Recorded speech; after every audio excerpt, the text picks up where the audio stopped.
What up, fish people? I am showing you my little aquaponics tropical fish tank system here. This is my second try taking this video. Hopefully it'll work. Alright, so this is what I got going. See that little pump? Boom. It pumps the water through that tube there. See in the background. Get another angle here. Nope, that's not gonna work. Hopefully the driftwood will sink soon. So you see that tube back there? It pumps the water into this here grow bed. You can hear it doing it now. The grow bed fills up. It gets to a certain point right about like in there. Hits this here bell siphon. I'll give you a view of the inside of the siphon here. Kind of this, my understanding is it's the same technology that makes your toilet flush. Too much water gets in it, goes over a certain level, all the water rushes out. There's another little bell in there. And yeah, so I got hydroton in here, or hydro corn, I think it's called. Basically just expanded clay pellets. Reusable, works really well. This is what, in my research of doing aquaponics, this is what most people use. And I've got, see, like let's see, a house plant there. Homalomina. We got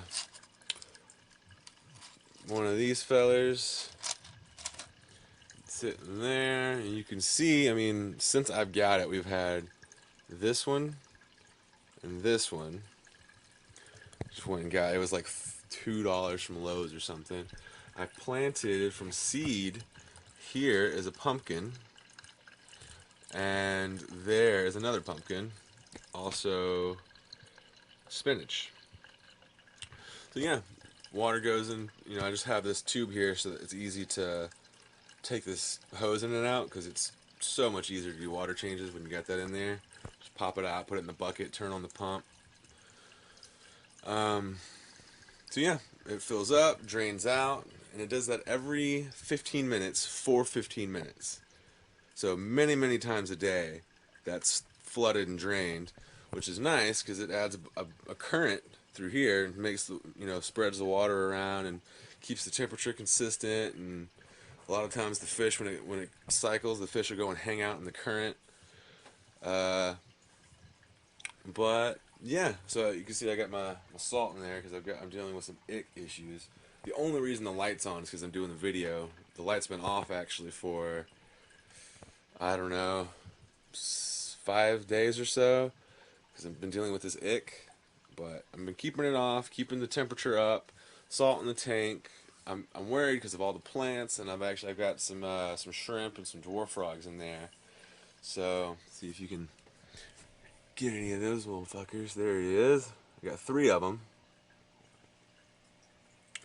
One in there. I've been feeding live blackworms, California blackworms, every day, about, you know, at least once, sometimes twice. I've been feeding all the fish at least twice a day since I've been dealing with the ick. And you know, it's really interesting dealing with the fish disease while also trying to steward the plants. A little tricky there. You can see here I've got my other tank. I've only got 3 dojos in there. Now this is my quote-unquote quarantine tank. I'm new at this. I'm not sure if this is the right move, but there's no plants in there, so medications can be added and stuff. These guys, they've been in there for a while. They're doing pretty good. And then I've also got this tank here, which is pretty heavily overstocked. I just got it off Craigslist and I'm nursing it back to health, but I don't really know what to do with all the fish because that tank is sick. But this is what I got. I'd love you to have any opinions or questions or interesting facts of information. So I've got two CFLs, 23 watts, natural daylight for the above, and then for the below on the tank, I've got two 3-foot T5s. Not exactly sure the wattage of the bulbs, but it's F21 type bulbs, if that tells anyone anything. And yeah, that's pretty much it. You can see I got it's a planted, dirted Wallstad style tank. And in theory, the fish poop, the poop hits the gravel, the bacteria eat the poop a little bit. It slowly gets smaller and smaller, hits the dirt. Eventually, the plants can use the poop that goes into the dirt because it's broken down so small by the bacteria. So in theory, according to the Wallstad method, you don't have to really do gravel vacuuming. Now, I say all that, and I've only read a small portion of the book, and most of my knowledge comes from YouTube videos. So, if anybody out there who's super Wallstad savvy is looking at this tank being like, no, you're doing it all wrong, please let me know, because, like I said, I'm still getting through the book. I kind of got beginner's excitement and just made a tank. But yeah, tank size is about 30 gallons, I think. Not exactly sure, but it's about 30. And, oh, so when I set the tank up, all these rocks here were actually real big pieces of granite. And since that, I think what started the whole ick epidemic was the granite was in there, pH got to like 9, right? Because I think the pH out of the tap is about 7.5. Doing the water changes plus the granite, it just accumulated, got to 9.